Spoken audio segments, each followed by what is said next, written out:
बघा आता बघा जर कधी काय म्हणते मी जर हवेचा वेग वाढला, हवा जर कधी जोरात चालली, वेगाने चालली, फास्ट चालली, तर त्या ठिकाणी काय होतं माहिती का, प्रेशर कमी होतं.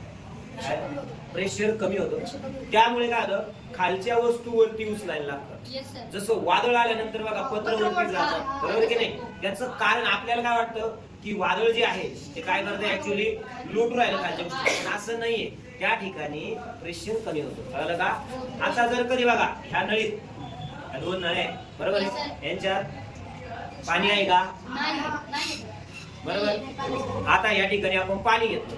या नळीतून जर कधी हवा फुकली जोरामध्ये, तर या नळीमध्ये समजा आपण आता इथपर्यंत पाणी घेतलं आणि हवा जर कधी फुकली तर हे पाणी ऑटोमॅटिक वरती येईल. आता मला एक सांगा, या नळीतून हवा फुकल्यावर इकडून पाण्याला हवा लागणार आहे का, खाली लागणार आहे का, नाही. मग पाणी वर कसं काय येतं, त्याचं कारण म्हणजे त्या ठिकाणी निर्माण झालेलं कमी प्रेशर.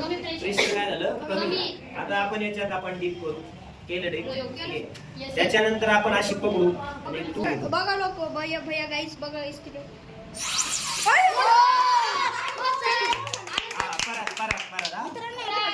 Again try.